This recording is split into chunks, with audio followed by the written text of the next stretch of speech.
So you've proven a duty of care. Next step is, has the standard of care been breached? This is incredibly important. So to establish whether the breach of duty is fallen below the standard of care, you need to determine whether a reasonable person would have either acted in that way or failed to act in that way in similar circumstances. So you must show that the defendant failed to do what a reasonable person would have done in the same circumstances. And for us to determine this, we go through 4 steps. So we've got all these elements and then all these elements within elements, but this is unfortunately how we have to do it. The first thing the court will determine or take into account is the probability of the harm in the first place. Because this will dictate what action a reasonable person would have taken. Because if the probability of harm was low, the courts are less likely to say you've breached your standard of care because a reasonable person wouldn't have taken any action to rectify or mitigate that. If the probability of harm is high, the courts will expect you to do more about it because the potential damage is higher. It kind of rolls into the likely seriousness of the harm. If it's going to cause an injury that is significant, this standard of care is going to be much higher than something that might just cause very limited damage, such as my coffee falling off the table. Then they look at the burden of taking precautions. How much would it cost to eliminate that harm or that probability of harm? And lastly, this really depends on the activity, but we can look at what is the social utility of what they're doing. And what we can see there is maybe emergency responders are less likely to be in breach of their standard of care if they're responding to an emergency such as a fire or an ambulance getting a patient. So for us, we need to go, well, has the standard of care been breached? You go through these 4 things, one by one. Starting with Bolton and Stone, what is the probability of harm? And here we have a case of a poor lady who is standing on her front doorstep and she's hit by a cricket ball. She lives across the road from a cricket field. Now what's happened is they're playing cricket, domestic cricket, I think, and the batsman has hit a 6 over the fence and it's carried all the way to the plaintiff's front doorstep. She's been struck by the ball and suffered a harm as a consequence. So the courts are looking at, well, would a reasonably prudent person have done anything about this? What is the likelihood or probability of someone being hit by a cricket ball? So we need to dig into the facts a little bit more. In this case, the cricket field was really low and the house was on a hill. There's also a 12-foot fence between the cricket field and the road and the house. So the cricket ball has actually travelled a long way. It's gone over a road as well. And evidence given in court suggested that this distance of a hit had only happened 6 times in the last 37 years. 6 times in 37 years. Now, what could the cricket club have done to prevent this? They'd already put a fence in. The courts are saying, well, the only way to prevent this is to just not play cricket. Now, you assess that banning of cricket, or because it already happened, suggesting that they were liable because they were playing cricket. Or you look at how much risk was actually there. And the courts are saying, well, the risk of you being hit was so negligible that the standard of care hasn't been breached. They've done everything they've taken every precaution that they should to avoid such a small risk. The probability is so low.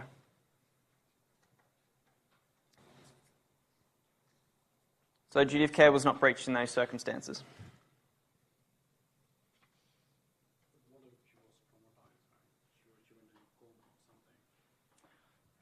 If she was significantly injured, we could start to balance it against the other one, which is the likely seriousness of the harm. So that's a good point, actually. What about when our answers contradict each other? So the probability of harm is low, but the likely seriousness of harm is high.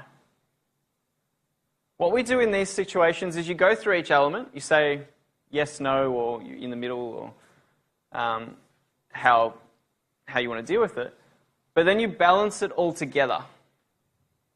Balance it all, mix it together, and then on the balance of probabilities, discuss whether you believe that the standard of care is being breached. So if it's likely to cause significant injury, the courts hold in this circumstance is not, because of the distance and they just said it wasn't that high. But if you're going to say that the likely seriousness of harm is high, but the probability is low, you could probably still argue that the standard of care was being breached if they haven't taken more precautions. And that's what happened in Paris and Stepney Borough. Now, in this case, we've got an employee who served in the war, and as part of his service, he lost sight in one of his eyes. Now, on returning to civilian life, he's become a mechanic at the Stepney Borough Council, working on their machineries and cars. Anyway, one day he's working away, and he's hitting metal with a spanner, and as part of that process, a bit of metal's come off and hit him in his good eye. Now, as part of that, he's lost sight in his only good eye. So he's in effect become blind. Now, he's gone to sue the council, and his argument was that they breached their standard of care by not making goggles, safety goggles, available. And the council have argued, well, it's not reasonable in the circumstances, it's not generally practiced, and we don't offer goggles. What the courts are saying here is that the seriousness of the consequences to this individual, we're looking at the individual themselves, the seriousness to them if they were to suffer an injury to their eye is so much more significant than maybe us with two good eyes. Because if he gets hit in his good eye, that's it, and that's what happened. So they said, given the seriousness of the consequence, even though it might have been a low probability of happening, they'd breached their standard of care by not giving them goggles. So that's a good example of something that was very serious.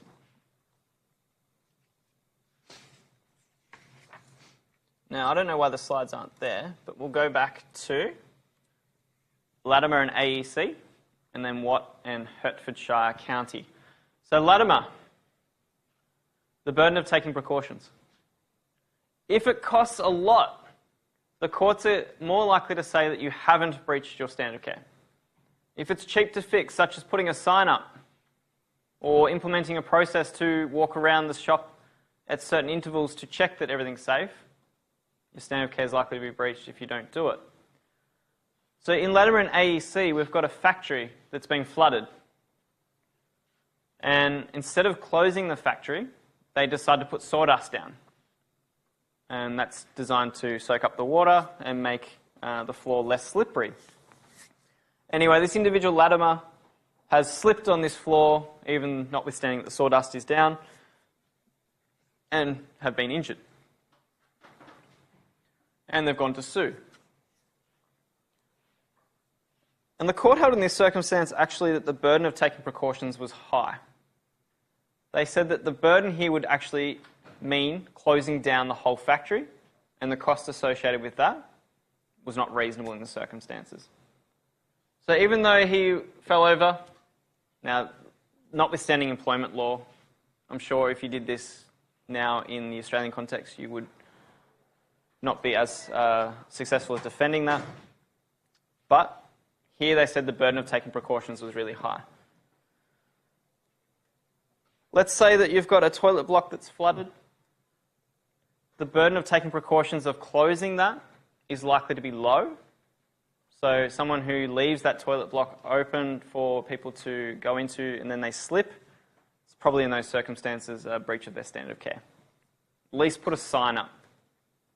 If you work in hospitality or retail, always if something's spilled, slipped, put a sign up. The burden of taking that precaution is so low, and it goes a long way to helping your defence. Now, the social utility.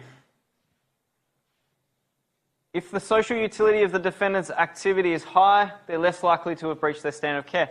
In this case, we've got a firefighter who they are rushing to get to a crash or a car that's rolled over. And the fire truck that has the machinery to help jack up the car, that fire truck's not working, so they put it into a fire truck that it's not really designed to carry. This meant that the jack wasn't secure in the truck at all. And when they've gone to drive to the scene, they've just put it in the back seat with everyone else, and it's then moved around and fallen onto the firefighter's leg and caused significant injury. He's then sued the council, saying that, well, not having the jack secure in the fire truck has breached that duty of care. The council said, well, actually, the social utility of your activity and the inherent dangers that come with being a firefighter suggests that they haven't breached their standard of care. The alternative, when we look at the public policy aspect, is if the firefighters or the council in this circumstance had to go through safety checks, had to make sure all the equipment on the fire truck was secure before going to an emergency situation, the outcome would mean that less emergencies would be dealt with in a timely manner. So instead of putting the obligations on the council to put all these checks and processes in place that might jeopardise the safety of individuals, they've said, no, the social utility there was too high to say that the standard has been breached. That's not saying that the fire or the county council can't, there's still some expectations that they take some precautions, but in this circumstance, the securing of that jack wasn't held to be negligent. So in your research paper, you will get a negligence question. You'll need to go through each of these elements. Depending on the circumstances, you might not need to talk about social utility, but definitely probability of harm, the likely seriousness, and the burden of taking precautions. And then you assess them together and then weigh up on the balance of probabilities whether you believe the standard of care has been breached. And again, that's what would a reasonable person have done in the same circumstances.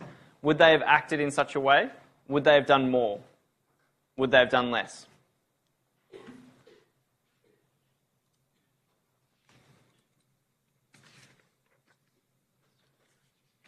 We can also sometimes see it, or we can get some assistance in determining whether a standard of care has been breached by also looking at common practice or conformity with established standards.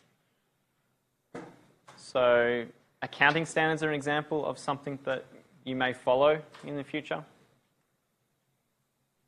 It can go a long way in a defence in terms of have you acted in accordance with a reasonable person. If you're following the standards, at least you can show that you're doing something right.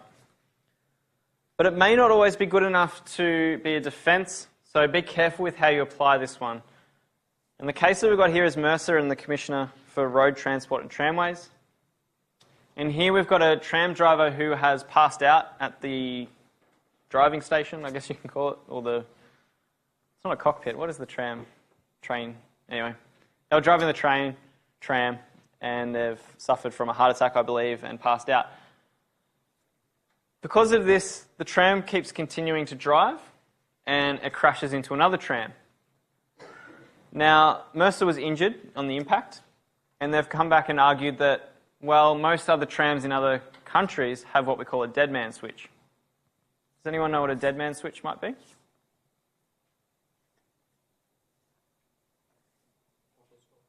Auto stop. Excellent. So as soon as the tram senses that someone has let go of the accelerator, it comes to a stop. So it's a protection against someone passing out. It just means that at least it's not going to go or keep continuing to travel. Now, although the court said, yeah, well, that's a good indicator of usual practice, but in this case, we're not going to say that it objectively fell below the standard of care. So given all the risks involved and the costs, they determined that, well, even though it's a usual practice to include a dead man switch, doesn't necessarily mean that the standard of care has been breached.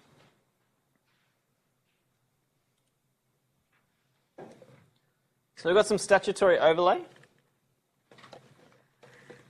Section 48. Pretty much just reiterates those rules.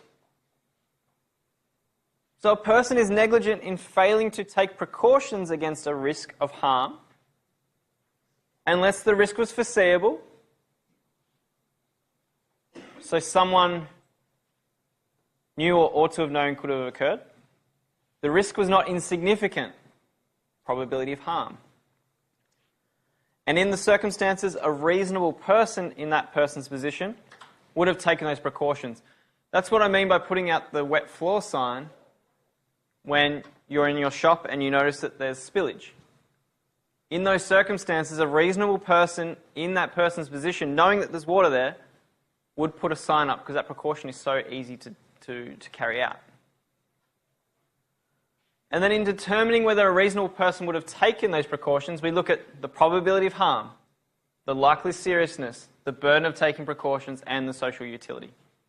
It's all in the statute as well as the common law.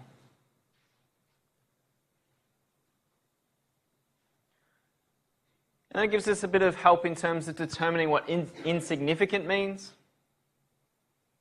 Something is insignificant if it's far-fetched or fanciful. So something that is unlikely to happen. It's a little bit of a story. And generally speaking, if the risks are insignificant, you're unlikely to have breached your duty of care.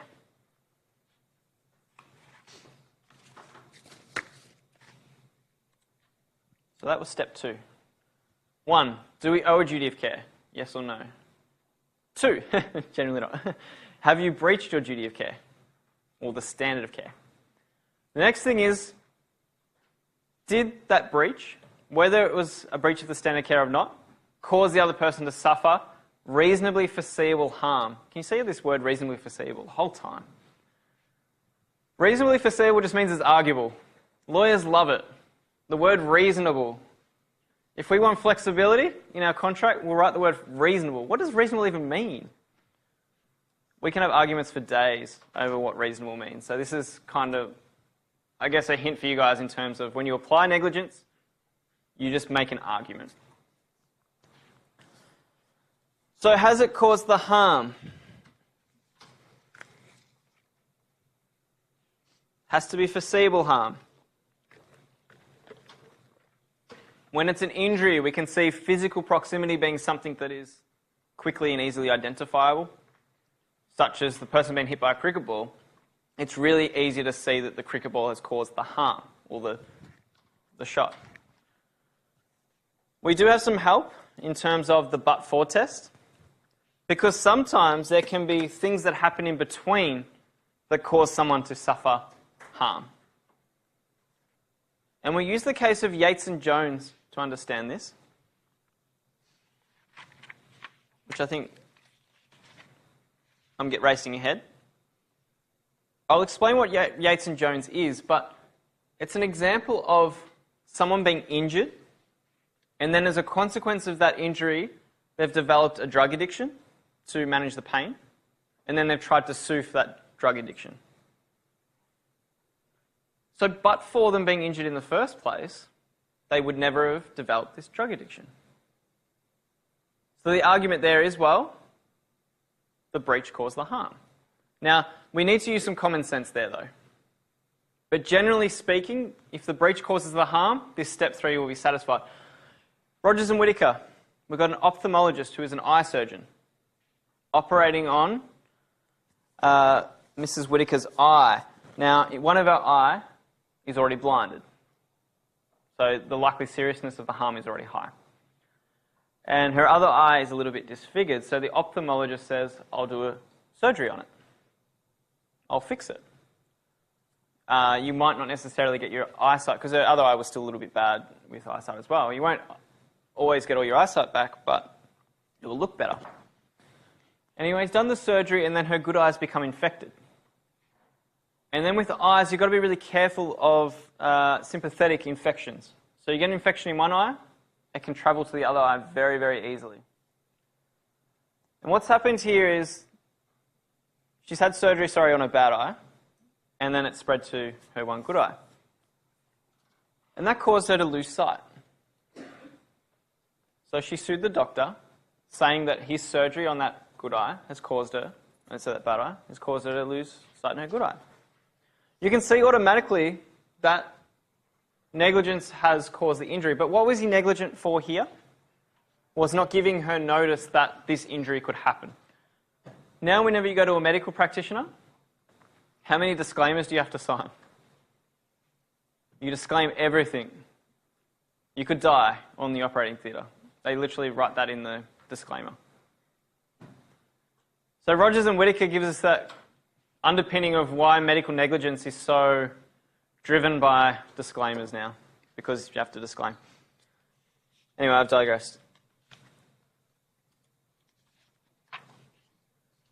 Generally speaking, the damage is usually caused straight from the breach itself, but sometimes you might have these intervening factors. And in this case, we've got March and Stromer. We've got a truck driver who's parked in the middle of the road, I think at 4 a.m. in the morning, unloading goods on a delivery. And you've got Stromer, that's him parked, and you've got March, who's drunk and speeding, driving through the road, and because the truck is parked in the middle of the road, he crashes into it. So we've got two people here that are arguably causing the harm, because you've got someone parked negligently, and you've got someone driving negligently.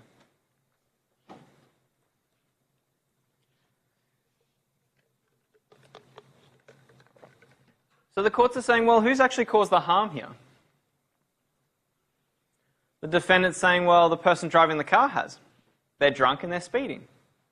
If they weren't drunk and they weren't speeding, they would have seen the truck in time and stopped. There would have been no harm. Now, the courts were a little bit like, oh, I don't know. But for you parking there in the first place, there wouldn't have been something to hit, notwithstanding that someone was driving negligently behind you. So the defendant wasn't all that successful. But he was successful in saying that the damages caused by that should be apportioned in some way. So he wasn't 100% responsible, just partially responsible. So you use the but-for test, but with some common sense. And now we're coming to Yates and Jones, who is that example of a car accident.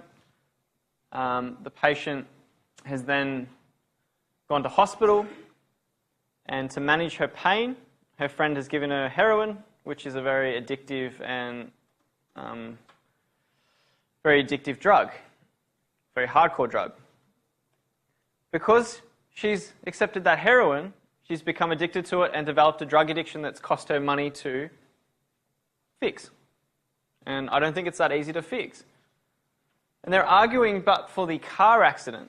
So the person who caused the car accident, based on their negligence, is saying that they caused the damage and should be responsible for the addiction to the painkillers.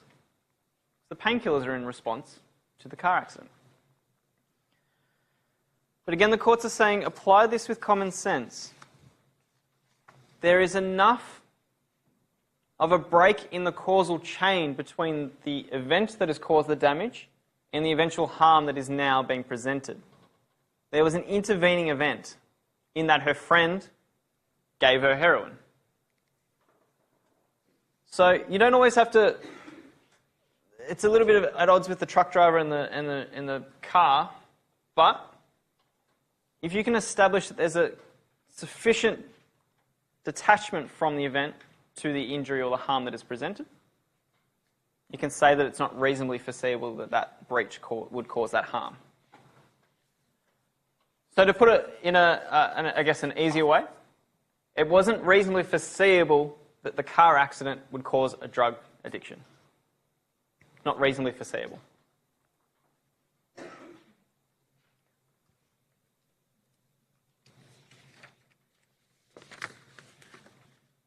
So whether the breach has caused the harm is usually fairly easy to identify. I think the hard part is this fourth step, is the harm to remote. And they're very closely related. And some students will discuss them in the same paragraph, but I think it's easier if you do discuss them separately.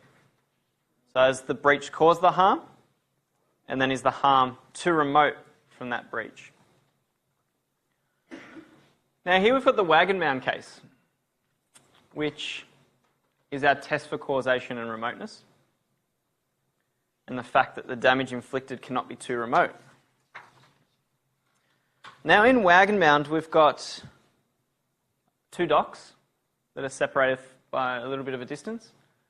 And on one dock you've got an oil carrier or an oil facility that is unloading. And as part of that unloading practice, they've leaked oil into the harbour.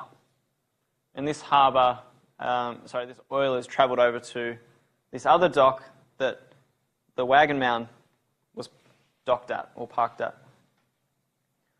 Now the oil is spread, and the individuals that have the ships on the other side of the harbour have then asked Caltex, well, we're going to be doing some works over here, which includes welding, so naked flame and oil. And they asked the question, if we were to weld, will this cause a risk of a fire? And Caltex were of the understanding that this oil in the water and the way they weren't anticipating that it would cause a fire and said, no, you're fine to keep working. Now, unfortunately, at the same time, we've got some cotton that has been unloaded into the harbour somehow. So there's cotton, oil, water, and then what happens is they light up their welding torches and it sets everything on fire.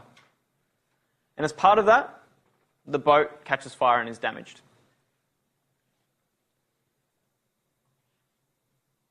Overseas Tank Ship have then gone to sue,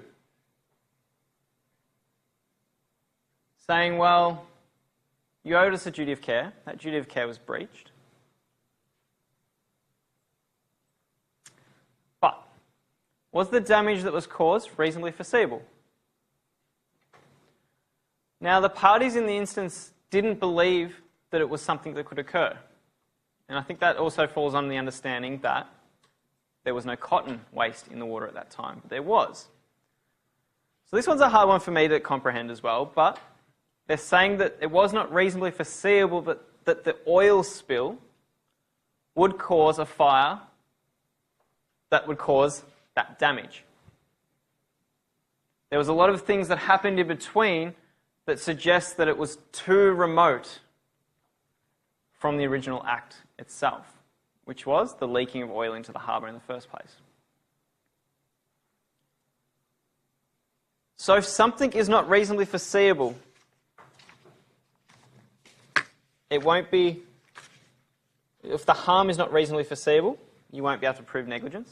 Similarly, if the harm is too remote, you won't be able to prove negligence.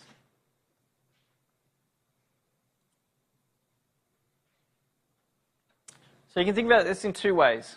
Factual causation. So the negligent act caused harm. The first one is, well, what's the factual circumstances here?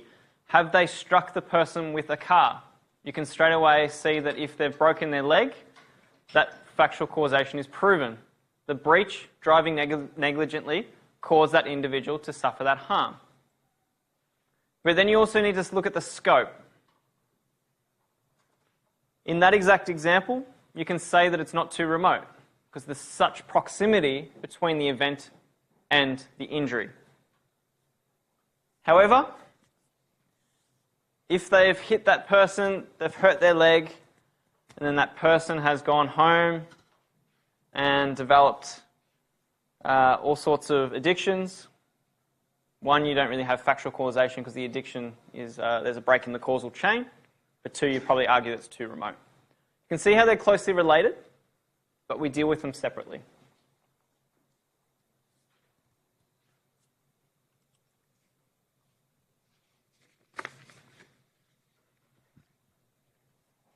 How does everyone feel about proving negligence? Any questions so far? There is. So I will publish a nice little flowchart of how you deal with each element and how it goes through. I think that's important because there's a lot there, but if you break it down into steps, the first is there a duty of care? And you can usually deal with that in 2 or 3 paragraphs. The second, is there a standard of care? That's probably 4 or 5 paragraphs. It's a bit further. And then whether the breach has caused reasonably foreseeable harm and whether the breach has caused harm that's not too remote. It's probably only 2 or 3 paragraphs because that's much easier to prove that something's either factually caused something or that the proximity of the event. But that can be a lot to map out in our mind, so I will put something up that helps with that. So in responding to a problem, you must go through those 4 elements, even if you say one's not satisfied.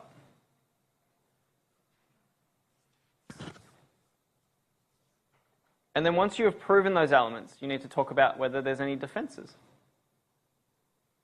And defences can be an absolute way of getting out of liability, or they could be a way of the courts reaching an apportionment of the damages. Now it's 10 to 8. Do you want to have a 10-minute break and then come back to defences? We can... Yeah. All right, that's fine. Let's come back at 8 o'clock. And if you've got any questions in the meantime, come have a chat.